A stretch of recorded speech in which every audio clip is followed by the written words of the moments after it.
Hey, what's up everybody? Rob here from Ram Studio Comics. Welcome back. So in today's video, I want to talk to you about drawing smoke and clouds and all that fun stuff. So with this, I'll start with the one that I think is the most common or I like to use a lot, and that's like the rolling smoke off the ground. Okay, so with this, I tend to think about ribbons, it kind of rolling and flowing in and around itself. So let's say the area of influence is the ground, and this can be a really neat dynamic to make a compositional kind of effect for your scene, because you can have the smoke rolling around the character. What's kind of neat if it looks like something just impacted the ground, the smoke's still kind of rolling off the ground, and maybe the character's walking through it or around it or whatever. And like I said, all I'm really thinking of is the swirling effect. And then I like to do these lines that almost resemble a ribbon that are kind of flowing in and around the shape. And then I also introduce these little bumps here and there. And that, coupled with a little bit of line weight, can generally give you a pretty neat looking smoke effect, or at least the way I tend to draw it. So just like that. Probably too much on the ground here. You almost want to have it look like it's separating more. So it looks like a little bit of steam rolling off the ground, almost like roots to a tree, but that actually looks too much like a tree now. But and then probably the next thing is when you go to color it, you maybe do some translucency. So you put like some gray in there, and then you can do some that are a bit thinner, and so you got some depth perception going on there, or some size variation that creates a little bit more of a dynamic in the scene as well. So you could have some in the background, they're a little bit thinner. Again, don't hesitate to have it roll kind of right over itself. That's probably the trickiest part for me anyways, because I always struggle with like curly hair is the same concept, where you have to get used to like really scrolling it and rolling it around itself more. So you could start with a basic pattern like that, and then as you thicken it up, you just have to figure out the way you do the shapes where it will look like it's again kind of spinning onto itself. So like that, roll around. So let's soft erase that, fix it up a little bit.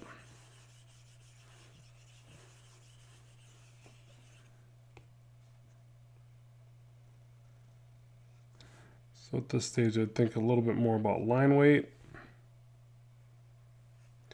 And remember, you can turn your streamline up here in Procreate. You're going to get smoother lines, so that'd probably go along with this kind of effect pretty well.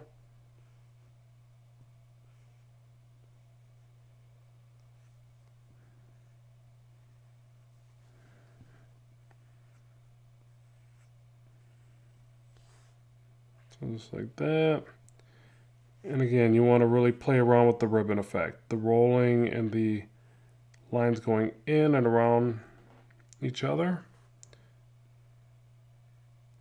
I also generally will kind of edge it out a little bit. And what I like about this is when I go to colorize it, I'll put a little bit brighter highlight on these edges. So that kind of gives it a more rounded kind of feeling and look. And then also, like I said, I like introducing a little bit of a translucency to it. Is it translucent or transparent? I always get those confused. No, transparent means you can see through it. Translucent means you can see through it somewhat, I believe. If I'm wrong, check me in the comments, yo. I am not offended by being corrected. YouTube has taught me that much. Okay, so just like this, I'm trying to pick apart these shapes. I don't like that one. And again, try to give it like a bit of a flow and a billowing kind of effect. We're going to talk about that in the next example, because I want to show you how I'm going to show you the real simplistic 2D cloud effect. But then also I want to show you the mushroom cloud or the explosion. That's probably the most popular, but all of these kind of tie together, I think. That's why I wanted to explain each of them. So you can kind of keep adding to this. Remember, you can add these little bumps here and there to make it look a little bit more like a smoke. And they can obviously separate. They don't need to just be one kind of tail there, but I think that for this exercise, this might be the best way to explain it. So again, you jump in here, add some line weight, especially parts where it overlaps. That just kind of makes sense. And then line weight generally can be on the bottom, not always, but I think it'll look better right about here. Yeah, and again, so on and so forth. You probably even have and it doesn't need to stop at a point either. It can stop, more as you could actually just fade that off, like kind of take the airbrush and blend it off. But whatever, so this is how I would do kind of the scrolling smoke. And I would just play around with different variations of this. So try this out, see if this works for you. And kind of keep adding to it. Make it as thick as you want. But it's really that same concept and that same repetitive kind of look. Okay, so now for the next example, let's go ahead and do the basic, I'm going to call it the Mickey Mouse ear clouds. That's probably a weird term, but what it is when I draw clouds, I think of Mickey Mouse. I'm going to turn my streamline off there. Oh. I can't do proper Mickey Mouse ears that way. So I think of Mickey Mouse's ears. Okay, want to see my perfect rendition of the mouse, the Mickey Mouse? That's right, perfect. Look, it looks like the ice cream version. So I think about just those ears. And why is that? Well, that's kind of the repetitive pattern I'll use for clouds. Not exactly like that, but same concept. So I just do these little, back and forth, what I call Mickey Mouse ears, these little bumps. And then I kind of have them stagger them down, scale them down, I guess, and then bring them to a little bit of a point. And you just play around with this pattern. So you just kind of keep practicing this. And, obviously you can go from either side. So a lot of times I have to warm up. I can feel that I'm not actually warmed up to this. I have to warm up to these shapes. But then once I figure out the pattern and the shapes, I get my hand kind of going, then I can knock out the scene. And they're really quick to do. What I love about these is that they're versatile. You can use them directionally, like perspectively, basically. So you could like draw these to where they're tilting with the scene. A lot of times I won't draw them completely straight. Take off magnetic here. So yeah, you can even use these perspectively, depending upon the scene that you're working on. So you could like angle them, to create more dynamic compositions. You used to be able to distort that. What the heck is going on there? Something like that. I wouldn't say you want to go exactly in the way perspective is, but you can definitely tilt them like that and make some dynamic effects. The other thing is that you can really just repeat the process of what you did right there, and you can chisel these out and make them even more dimensionally. It's really the same kind of pattern, and you'll see me use this for like power effects. I do this a lot, like if I'm drawing a spawn scene or something like that, I'll use these kind of power effects. But these also make for more interesting kind of creepy clouds. So what you can do here is you can shade really either side of this, or you could even leave it like this and you can colorize it this way. So, if the light's over here, you got the moon or something, then you can put the yellow or white, blue, white, whatever you're using there for your light source. You can do the light on this side and you could shade this in, or you can colorize that differently. So it's pretty versatile. And all those little bumps and hooks are the same kind of repetitive Mickey Mouse ears, really. You're just kind of repeating that process. So just like that, you can get some pretty neat looking clouds, and they're not time intensive. They're really fast, really easy. Probably a touch cheesy, I guess, but hey, it's comics. And if you're talking about the background element, you want to kind of move through this stuff relatively quickly. So I like these type of clouds for my backgrounds.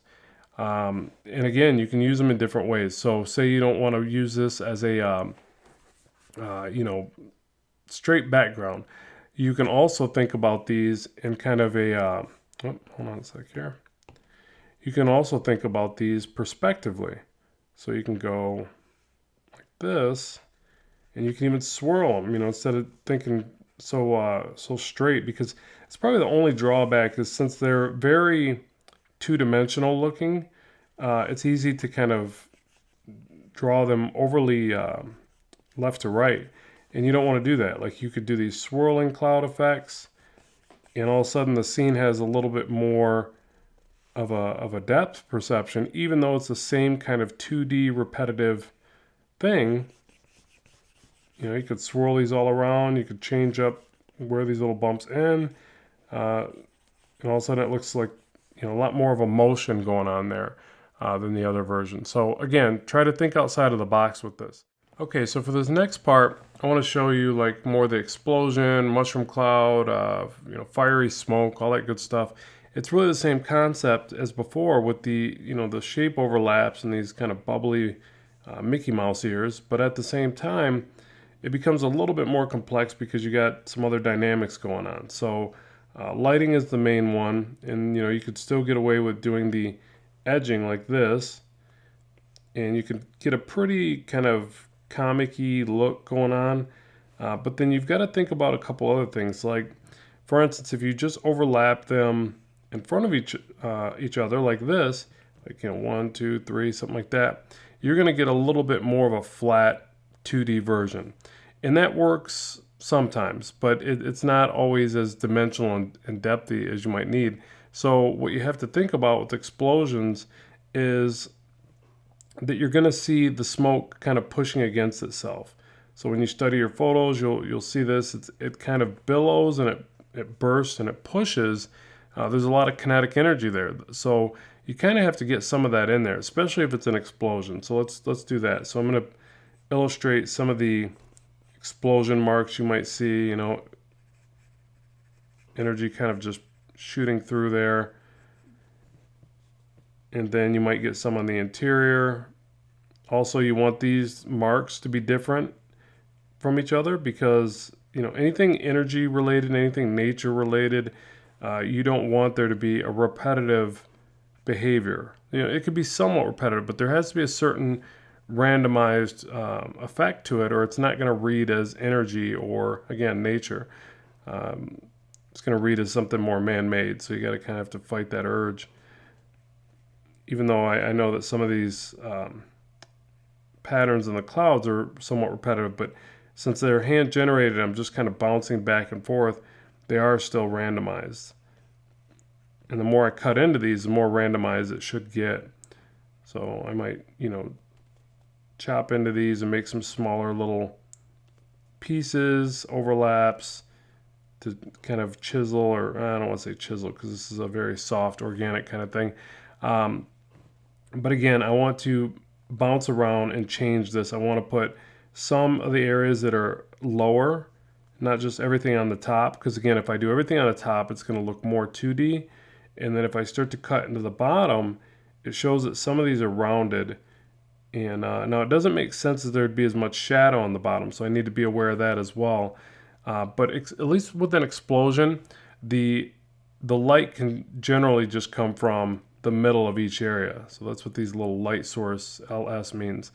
So with an explosion, that's okay. Now, if this was billowing smoke off a burning building, you wouldn't put the shadows here on the bottom. You could put lighter shadows, so it could be done in the color, but generally the fire is going to be emanating from the bottom up. So you might get like these tighter clouds at the bottom, and it's kind of rolling up and spreading out with the wind. But your light source is going to be down here, so as that projects up this way, you're only going to get heavy shadows on the top. But again, we have to pick one or the other, and we went with explosions. That's what the little lines here mean, that this is an exploding effect. So something like that. So in which case, the light source would now be in the middle of each one of these primary areas of the clouds. So we can get away with doing some of this right here, where we have some shadowed effects like this on each side. Another neat little thing you can do, you can actually have projectiles. It's always fun. So you can have like these things shooting out from these explosion areas. I think that adds another neat little dynamic. You can even do some that as they come towards the viewer, maybe it's a little more evident they're, a piece of rock or something like that. And then you just almost perspectively draw the action lines converging towards, whatever area, whatever part of the explosion they're coming from. So just, kind of a fun little dynamic, lots of little bits of shrapnel and pieces flying out. I think that's kind of fun, so I'll put that in there. And then as we get into shading this, we can shadow all these areas in. Okay, so I'm going to put little X's there. I'll probably time lapse this next part. It's going to get a little time consuming. Now again, if you didn't want to shadow this, if you didn't want to ink all this in, you could really separate all this with colors. You could even color the line work. So lots of options here for getting this effect. But the way I tend to like to see this done is where I fill this all in and I render it a little bit. So let me go ahead and time lapse this next part and try to make this read a bit better for you. So with that, let's move on.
All right, so there you have it, our explosion. And obviously there's lots of ways that you can take everything that we've done here and elaborate on it much, much further.